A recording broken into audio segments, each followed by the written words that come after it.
Hukum dan masyarakat merupakan dua komponen yang tidak dapat dipisahkan. Kehidupan yang damai merupakan harapan setiap orang. Perdamaian tersebut akan terwujud apabila setiap orang merasa dilindungi dalam berbagai bidang. Hal itu akan terwujud apabila hukum yang ada di masyarakat dilaksanakan dan dipatuhi. Lantas, bagaimana perlindungan dan penegakan hukum di Indonesia? Mari simak video berikut ini. 11 tahun menghilang, Joko Chandra menghebohkan penegakan hukum di Indonesia pada akhir Juni 2020 yang lalu. Joko Chandra merupakan terpidana kasus pengalihan hak tagih Bank Bali yang masuk dalam daftar pencarian orang sejak 2019 silam. Kasusnya kembali muncul dan mencoreng penegakan hukum Indonesia setelah Jaksa Agung ST Burhanuddin menyebut Joko Chandra telah berada di Indonesia selama 3 bulan.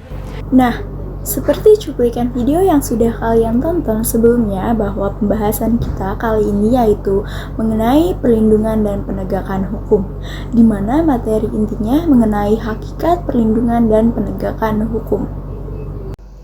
Definisi perlindungan hukum menurut CST Kansil adalah berbagai upaya hukum yang harus diberikan oleh aparat penegak hukum untuk memberikan rasa aman, baik secara pikiran maupun fisik dari gangguan dan berbagai ancaman dari pihak manapun. Lebih lanjut, menurut Sujono Sukanto, perlindungan hukum pada dasarnya merupakan perlindungan yang diberikan kepada subjek hukum dalam bentuk perangkat hukum. Lalu, apa yang dimaksud dengan penegakan hukum di Indonesia? Penegakan hukum menurut Jimli Asidiki adalah proses dilakukannya upaya untuk tegaknya atau berfungsinya norma-norma hukum secara nyata sebagai pedoman perilaku dalam lalu lintas atau hubungan-hubungan hukum dalam berkehidupan masyarakat dan bernegara. Sedangkan dalam arti sempit, penegakan hukum adalah penegakan peraturan yang formal dan tertulis saja. Nah, apabila disederhanakan, perlindungan hukum merupakan fungsi dari hukum, yakni memberikan perlindungan bagi subjek hukum. Sedangkan penegakan hukum dapat diartikan sebagai upaya menegakkan norma-norma hukum yang dilakukan oleh aparat penegak hukum.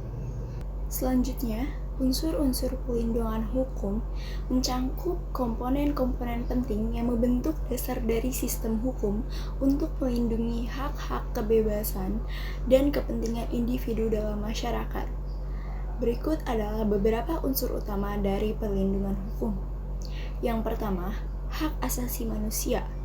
Perlindungan hukum melibatkan pengakuan dan perlindungan terhadap hak asasi manusia, termasuk hak-hak sipil, hak politik, hak ekonomi, hak sosial, dan hak budaya. Hak-hak ini dijamin oleh undang-undang dan peraturan untuk memastikan bahwa setiap individu memiliki kesempatan yang setara dan adil untuk hidup dengan martabat. Yang kedua, kepastian hukum. Perlindungan hukum mencangkup penerapan hukum secara adil, konsisten, dan dapat diandalkan. Kepastian hukum menjamin bahwa hukum harus jelas, dipahami dengan mudah, dan dapat diprediksi dalam pengambilan keputusan hukum sehingga masyarakat tahu apa yang diharapkan dari mereka. Yang ketiga, penegakan hukum. Perlindungan hukum tidak hanya berarti mengakui hak-hak individu, tetapi juga melibatkan tindakan penegakan hukum terhadap pelanggaran lembaga-lembaga penegak hukum seperti kepolisian, kejaksaan, dan peradilan, bertanggung jawab untuk menindak dan menghukum mereka yang melanggar hukum. Selanjutnya, ada contoh dari perlindungan hukum. Yang pertama, ada hak asasi manusia. Undang-undang dan peraturan yang mengakui dan melindungi hak-hak sipil dan politik seperti kebebasan berbicara, kebebasan beragama, hak untuk tidak disiksa, hak atas privasi, dan hak untuk mendapatkan keadilan dalam proses hukum. Yang kedua, perlindungan konsumen. Undang-undang yang melindungi hak konsumen dalam transaksi bisnis dan konsumsi barang atau jasa, seperti hak untuk mendapatkan informasi yang jelas tentang produk atau layanan, hak untuk mengajukan keluhan, dan hak untuk mendapatkan ganti rugi jika ada produk yang cacat atau layanan yang buruk. Yang ketiga, hak hukum perburuhan. undang-undang yang melindungi hak-hak pekerja seperti hak atas upah yang layak, jam kerja yang wajar, keselamatan dan kesehatan kerja, serta hak untuk membentuk serikat pekerja. Oke, cukup sekian yang bisa saya sampaikan di materi kali ini dan di video pembelajaran hari ini.